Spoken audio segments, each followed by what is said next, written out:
안녕하세요. 반갑습니다. 내 손안의 책방 소향입니다. 오늘 읽어드릴 책은 알바 달인이자 취준생이었던 그녀. 방송국 PD가 꿈이었으나 현실의 벽은 높았고 꿈은 멀어졌습니다. 그러나 플랜 A가 아니라면 플랜 B. 어쩌다 미국 유학생이 되어 대학만 10년 넘게 다니면서 수없이 거절당하고 수없이 포기하고 싶다는 생각과 싸우며 긴 시간을 보냅니다. 숙제가 뭔지를 알아내는 게 숙제일 만큼 초기 유학생 시절에는 영어 수업에 어려움도 겪으면서 나는 공부랑 맞지 않아 라는 생각이 들 때마다 한국으로 돌아가기 위해 짐을 쌌다 풀렀다 반복했다는 이야기를 마치 친구와 수다를 떨듯 유쾌하고 흥미롭게 진솔하면서도 담담하게 풀어놓으며 진한 여운을 남기는 책입니다. 제목은 어쩌다 가방끈이 길어졌습니다만, 지은이는 정선영, 발행은 꿈의 지도입니다. 오늘도 내 손안의 책방과 함께 행복한 시간 되세요. 구독, 좋아요, 알림 설정은 사랑입니다. 자, 그럼 책 속으로 들어가 보겠습니다. Thank you for the 거절. 대학원 과정에서 가장 중요한 것은 바로 지도 교수님을 누구로 선정하는가이다. 대체로 연구 관심사가 맞는 분으로 선정하는데 가끔 현실적 문제가 있어 일지망 교수님의 지도 학생으로 들어가지 못하는 경우도 있다. 예를 들면 교수님이 이미 지도 학생이 너무 많아서 더는 학생을 받지 않으신다거나 은퇴를 앞두고 계셔서 대학원 과정 끝까지 함께 해주실 수 없는 경우다. 그럴 때는 눈물을 머금고 다른 교수님과 일하게 된다. 석사 과정에 입학할 때 나는 우리 과에서 인자하기로 소문나신 M 교수님을 지도 교수님으로 내심 점 찍어두고 있었다. 한국에 방문 교수로 오신 적도 몇 번 있었고 한국 학생이나 한국 교수님과 일한 경험도 많으셨기에 더 좋을 것 같았다. 하지만 지도 교수님으로 모시고 싶다는 의사를 전했을 때 나는 단번에 거절당하고 말았다. N 교수님께서는 곧 은퇴하실 계획이라며 현재 지도 중인 학생을 졸업시키는 것까지만 하고 더 이상 학생을 받지 않겠다고 하셨다. 아플싸. 나는 갑자기 낙동강 오리알 신세가 되었다. 하는 수 없이 깐깐하기로 소문난 이 교수님을 지도 교수님으로 모시게 되었다. 교수님을 개에 비유하긴 좀 그렇지만 내 지도 교수님은 정말 진돗개 같으셨다. 한번 문 놈은 놓지 않는다는 철학이라도 갖고 계신 듯 영어를 못해서 늘 쩔쩔매고 있는 나를 포기하지 않으셨다. 힘겹게 꾸역꾸역 끌어가고 있던 내 첫 학위 논문도 늘 의욕적으로 지도해 주셨다. 난생 처음 써보는 영어 논문이라 유난히 힘들기도 했거니와 교수님의 꼼꼼함과 집요함까지 더해져 심사 직전까지 수정을 거듭했다. 겨우겨우 논문이 통과되어 해방의 기분을 만끽하고 있을 즈음 나는 다시 청천벽력 같은 소리를 들었다. 지도 교수님께서는 이게 끝이 아니라 그 논문을 학술지에 게재해야 한다고 하셨다. 논문을 학술지에 보내면 심사라는 것을 한다. 심사 결과는 크게 3가지로 나눌 수 있다. 첫 번째, 거절. 세계 최고의 공손한 표현으로 우리 학술지에 내 논문을 실을 수 없다는 이야기를 듣게 된다. 두 번째, 수정 후 재심사. 지금 상태로는 못 받아주겠지만 우리의 의견을 반영해서 수정하면 재심사해 주겠다는 이야기이다. 가끔 논문보다 더 긴 논평을 받기도 한다. 이 경우에는 정해진 기간 동안 수정 작업을 거친 후 다시 학술지에 보내서 재심사를 받는다. 그리고 마지막으로 승인. 우리 학술지에 게재하겠습니다. 라는 가장 심플한 통보다.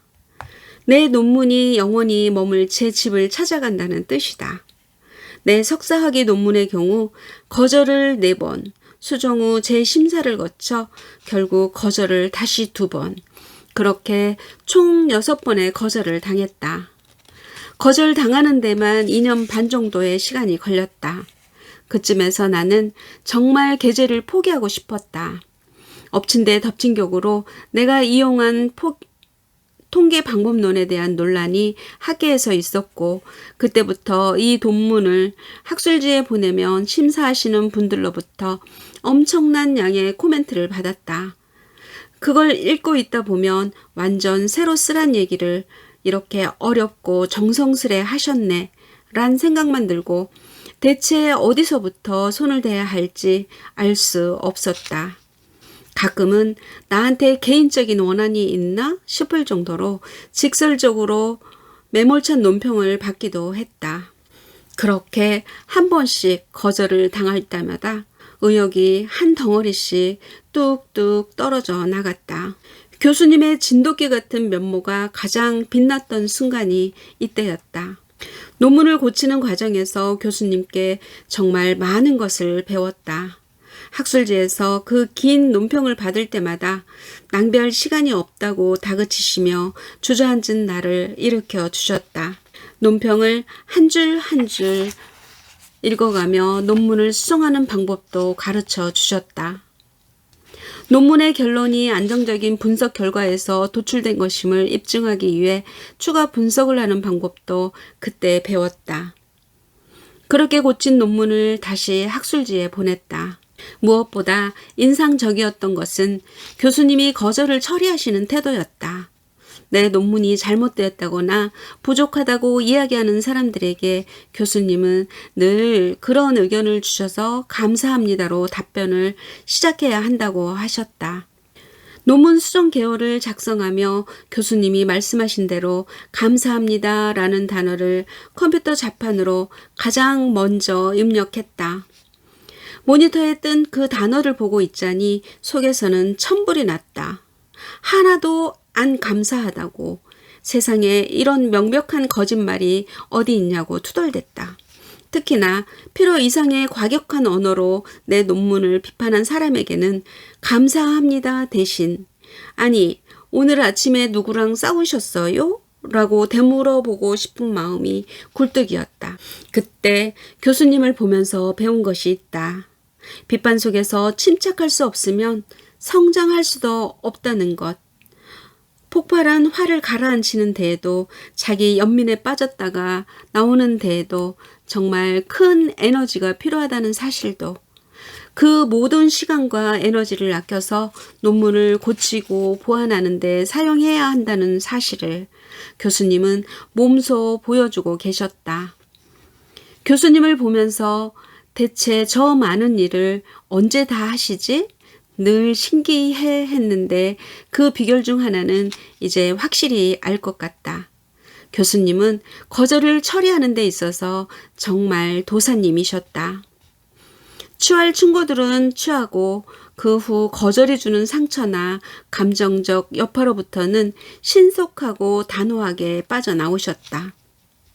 교수님은 얼마나 수많은 거절 끝에 절이 단단해지신 걸까? 가만히 생각해 보았다. 얼마나 많은 거절을 넘어오셨기에 나와 의견이 다른 사람의 말을 진심으로 귀담아 듣고 감사해 하고 내 것으로 만드는 힘과 여유를 갖게 되셨을까? 내가 생각하는 가치가 세상에서 받아들여지지 않을 때도 포기하거나 흔들리지 않고 내 길을 걸어가는 방법, 얼마나 숱한 훈련 끝에 그 방법을 체득하신 것일까? 지도 교수님이 옆에서 그런 모습을 먼저 보여주시지 않았다면 일찌감치 이번 논문은 틀렸어 라고 지레 포기했을 것이다. 줄기차게 학습지 편집자에게 거절 메일을 받고 그 소식을 교수님께 알려드리는 것조차 민망해 죽을 지경일 때에도 교수님은 한결같이 말씀하셨다. 좋은 논문이다. 언젠가 제 집을 찾아갈 거야. 3년이 걸린 끝에 한 학술지로부터 최종적으로 게재 확인 메일을 받던 날 교수님이랑 하이파이브를 했다. 수고하셨어요. 참 잘했다. 서로 마주보며 웃었던 순간, 그때의 보람과 기쁨을 아직도 어제 일처럼 기억하고 있다. 내 논문은 3년 전과 비교했을 때 훨씬 간결하면서도 단단하고 치밀해졌다. 한 번에 손쉽게 얻어낸 승리가 아닌 길고 지루한 싸움 끝에 온 성취이기에 더 소중했다. 어쩌면 내 인생에서 성취라고 부를 만한 것들은 대부분 이런 모양으로 내게 오는 게 아닐까. 그것이 논문이든 시험이든 사랑이든 수많은 거절을 넘으면서 아주 조금씩 나아져서 결국 귀한 승리에 도달하는 것일지도 몰랐다. 내 석사학위 논문이 학술지에 게재된 지도 벌써 3년 반이 지났다. 그 후로도 쉽게 승인이 난 논문은 아직 단 한 편도 없다. 여전히 자주 거절당하고 논문 쓰기는 변함없이 어렵다. 거절이 유난히 뼈아프게 느껴질 때 지금도 가끔 교수님의 한마디를 생각한다. 답변은 언제나 감사합니다로 시작하는 거야. 요즘도 그 첫마디를 꺼내려면 속에서는 천불이 난다. 그러나 일단 그 말을 써두고 나면 그 거절과 나 사이에 아주 작지만 분명한 공간이 생기는 느낌이 든다. 거기에서부터 다시 시작한다. 마음을 고요히 하고 생각과 에너지를 모아 부족한 부분들과 개선할 것들을 점검한다. 지치지 않고 그만두지 않고 그저 꾸준히 가다 보면 분명 닿는 곳이 있다는 걸 기억하면서 아이폰 사다가 통곡할 줄이야. 유학생활을 하는 동안은 늘 주머니 사정이 빠듯했다. 엄마 말씀대로 웬 로또가 하늘에서 떨어져 장학금은 받았지만 그 대부분은 학비로 들어갔다. 생활비는 연구 보조와 강의 보조를 하며 받은 월급으로 썼다. 대학원생의 월급이란 게 넉넉할 리 없거니와 그나마 방학이 되면 수업이 없으니 장학금과 생활비가 모두 끊겼다. 미국 학교의 여름방학은 1년 12달 중 약 넉 달. 그야말로 길고 긴 보릿고개다. 유학생 신분으론 학교 밖에서 파트타임 일도 할 수 없기 때문에 학기 중 저축해둔 돈으로 방학을 견뎌야 한다. 여름방학이 끝나갈 즈음에는 가장 싼 식자재인 달걀과 감자만 먹으며 방학이 끝나기를 기다리기도 했다. 악착같이 아끼는 습관은 빠르게 몸에 배어갔다.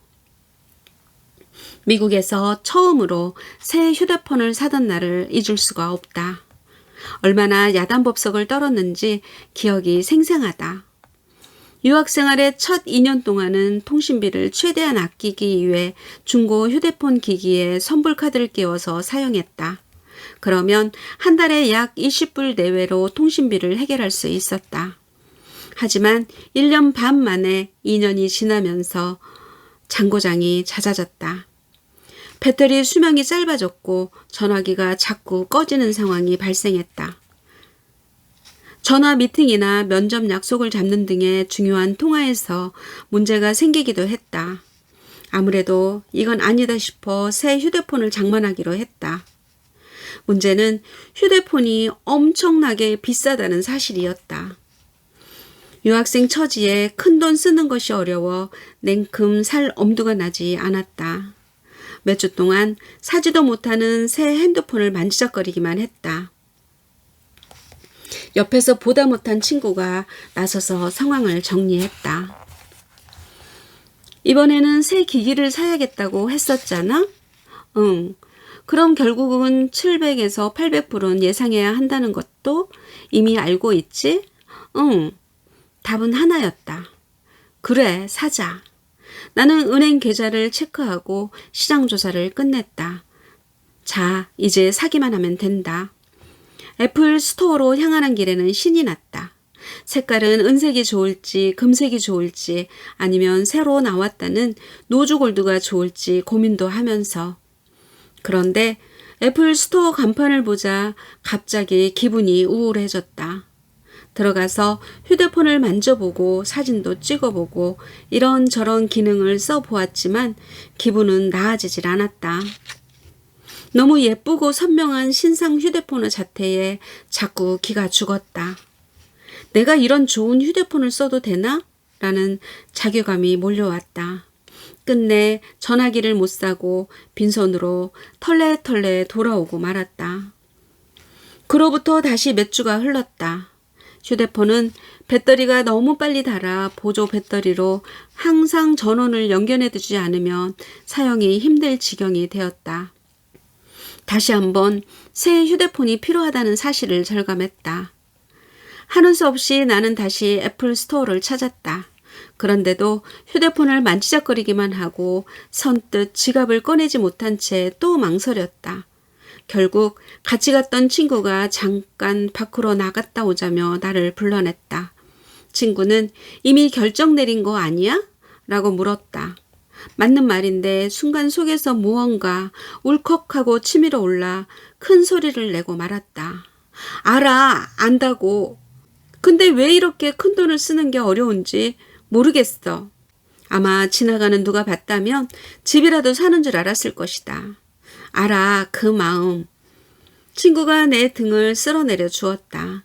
다시 한번 찬찬히 현실을 되짚어 보았다. 당장 휴대폰을 사지 않으면 보조 배터리를 2-3개씩 챙기고도 휴대폰이 꺼질까 전전긍긍해야 하는 현실이 떠올랐다. 그 환하고 활기찬 애플 스토어에서 혼자 세상 우울한 표정으로 마침내 결제를 했다. 과연 새 휴대폰은 자주 꺼지지도 않고 배터리 수명도 길었다. 사진도 선명했고 내 지문도 인식하고 자동으로 내가 하루에 얼마를 걷고 뛰는지도 측정해 주었다. 컴퓨터에서 쓰는 문서와 파일들이 자동으로 핸드폰에 동기화되어 언제든 확인할 수 있었다. 전화 미팅이나 인터뷰가 있을 때마다 휴대폰이 꺼질 걱정을 하지 않아도 되는 게 이렇게 큰 행복일 줄이야. 아무리 생각해도 태어나서 가장 잘 쓴 700불이 아니었을까 싶다. 그 무렵엔 돈뿐만 아니라 시간을 쓰는 것이었어도 여유가 없었다. 노는 것에 대한 죄책감, 시간을 낭비하면 안 된다는 강박에 사로잡혀 있었다. 성격도 점점 날카로워졌다. 남을 도와주는데 인색해졌고 사정이 있어 약속을 늦추거나 취소하는 사람들에게는 필요 이상으로 모질게 굴었다. 그렇게 유난을 떨며 아낀 시간에 각 잡고 앉아 논문을 쓰려 하면 그게 또 맘대로 되질 않았다. 마음은 바쁜데 책상 앞에 앉으면 딴짓으로 시간을 낭비하는 모순적인 일상이 반복되었다. 바늘알아 들어갈 여유도 없이 빡빡하게 살았던 시절, 여유가 간절했다.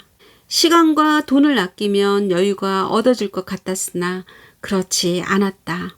7년 내내 아득바득 살았지만 타인에게도 나 자신에게도 점점 더 인색해질 뿐이었다.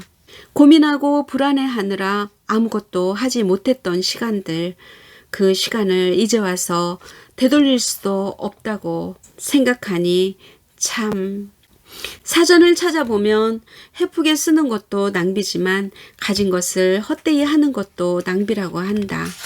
시간이든 돈이든 젊음이든 움켜쥐고 쓰지 않으면 그야말로 쓸데없어지는 것이다. 다만 그 쓸데가 어디인지 결정하는 게 쉬운 일이 아니다. 그 가치를 써서 더 값진 것을 얻을 수 있다면 그것이야말로 남는 장사이고 여유의 비결이 아니겠는가. 아직도 값진 것이 무엇인지가 혼란스러워 큰 돈을 쓰려면 식은땀부터 흐를 때가 있다. 아마 앞으로도 여유가 생기기까진 식은땀 꽤나 흘려야 할 듯하다. 아, 어찌 세상에는 식은땀 없이 배워지는 게 없네. 나무의 시간, 사람의 시간. 내가 회사의 재계약 문제로 지독하게 마음고생을 하고 있을 때 만두씨도 나름 치열한 싸움 중이었다.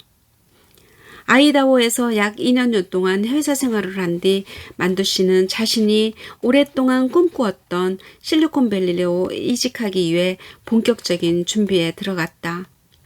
퇴근하고 집에 와서도 늦게까지 공부했고 주말을 반납한 채 내내 책상 앞에 붙어 있었다. 본격적으로 회사 면접이 시작되자 만두 씨는 거의 2주에 한 번꼴로 캘리포니아에 다녀갔다. 금요일에 퇴근하자마자 아이다호에서 비행기를 타고 날아와서 주말에는 공부를 했다. 월요일에 하루 꼬박 면접을 본 뒤에는 다시 밤 비행기를 타고 아이다호에 돌아가 화요일에 출근하는 생활. 어느 토요일 또 한 번 그 일정을 소화하러 캘리포니아에 왔던 만두 씨가 많이 지쳐 보였다. 공부를 잠시 접어두고 기분 전환 겸 밖에 나갔다 오기로 했다. 목적지는 빅 베이신 레드우드 주립공원으로 정하고 차를 몰았다. 만두 씨도 나도 레드우드는 태어나서 난생 처음 보았다. 세계에서 가장 높이 자라는 나무라고 한다. 레드우드의 서식지는 빙하기 말부터 줄어들다가 결국엔 북부 캘리포니아 인근으로 좁아졌다. 지금 우리가 볼 수 있는 레드우드 숲은 1억 6천만 년의 시간을 견디고 남은 일부분이란다. 도착해서 공원 내 직원에게 추천받은 11km짜리 코스로 등산을 했다. 시간 여유가 있어 매점에서 음료수를 한 잔씩 마신 후 공원 내 여기저기를 둘러보았다. 우리는 특히 방문자 안내소 근처에 전시해둔 거대한 나무의 단면에 흥분했다. 셀 수 없이 많은 겹겹의 나이테가 때론 촘촘하게 때론 성기게 거듭된 모습은 마치 예술 작품처럼 아름다웠다. 지금으로부터 약 1500년 전인 544년 이 세상에 첫 싹을 틔운 것으로 추정된 나무였다. 그러니 600년경 마야 문명이 정점을 찍었던 때에도 1492년 콜럼버스가 아메리카 대륙을 발견했던 때에도 1508년 미켈란젤로가 시스티나 성당 벽에 그림을 그리기 시작했던 때에도 1653년 타지마할이 완공되었던 때에도 나무는 자신의 자리에서 묵묵히 시간을 견뎠던 것이다. 그리고 1936년에 비로소 생을 마감할 때까지 나무는 자신이 견뎌온 시간과 이야기를 모두 나이테에 아로새겼다. 그 길고 진난한 생장의 과정을 상상해 보는 것만으로도 가슴이 뭉클했다. 산다는 건 종종 안나 카레니나의 첫 문장 같을 때가 있다. 행복한 가정은 서로 닮았지만 불행한 가정은 모두 저마다의 이유로 불행하다는 말. 행복의 이유는 단순하다. 불행의 이유가 딱히 없는 모든 게 어느 정도 갖춰진 상태라는 것. 하지만 그중 하나라도 무너지는 순간 불행이 찾아오기에 불행의 이유는 제각각이다. 하나가 무너져서 해결하고 나면 저쪽이 또 무너지고 다 갖춰진 줄 알았는데 생각지도 못한 결핍이 또 찾아오곤 한다. 졸업도 했고 살 집도 마련했고 밥도 잘 먹는데 느닷없이 우울함이 찾아오기도 하는 것처럼 말이다. 그런 불행의 싹들을 이제는 알아서 꼼꼼하게 가지치기도 하고 내 자리에서 묵묵히 견뎌내고 자라나며 끊임없이 결을 더해가고 싶다고 생각했다. 만두 씨가 나이테의 진한 부분을 손으로 쓰다듬으며 말했다. 이때 이 나무는 무척 힘든 시기를 보냈구나. 세포 분열이 활발하게 일어나는 봄, 여름에는 나이테가 옅고 추워서 생장이 힘든 겨울에는 세포 분열이 위축되며 세포벽이 두꺼워져 진한 색의 나이테가 남는단다. 결국 이 아름다운 나이테를 생성하는 것은 맑았던 날들과 비 오던 날들, 행복했던 날들과 움츠러들었던 날들의 반복과 격차라고 했다. 삶은 결코 행복했던 날만을 기억하지 않는다. 때로는 행복만큼 아픔도 깊이 기록된다. 하지만 시간이 지나면 짧은 순간의 좌절과 마음고생들은 결국 휘발되고 생장하려 숨쉬고 몸을 뻗었던 눈물겨운 노력들이 남아 아름다운 무늬를 만들어내는 모양이었다. 나무 주위를 서성이다가 결국 만두씨는 두 팔을 활짝 벌려 나무를 껴안았다. 나무 혼자 묵묵히 견뎌낸 천년의 시간, 그 시간의 이야기들을 가슴 가득 끌어안아 보겠다는 듯이. 네, 늘 마음에 있지만 정말 잘 안 되는 게 있습니다. 그런데 이 책을 보는 순간 아 맞아, 오늘부터라도 그렇게 해봐야 되겠다 라는 생각이 들었습니다. 네, 아주 쉬운 일이죠. 그렇지만 잘 안 되는 것, 아주 작은 일을 오랜 시간 매일 하는 것, 느리지만 자신만의 속도로 숨 쉬듯 가볍게 작은 성취를 하나씩 쌓아간다는 것, 그래서 목표를 이루는 아름다운 삶이 되리라는 믿음, 저는 지금부터 노력해보겠습니다. 나름 열심히 살았는데 내 삶이 한 번씩 보잘것없이 느껴지는 분들에게는 이 책을 추천합니다. 꼭 읽어보십시오. 내 손안의 책방, 오늘은 전선영의 어쩌다 가방끈이 길어졌습니다만을 들려드렸습니다. 끝까지 경청해 주셔서 감사합니다. 다음 주 목요일에 또 만나요. 안녕.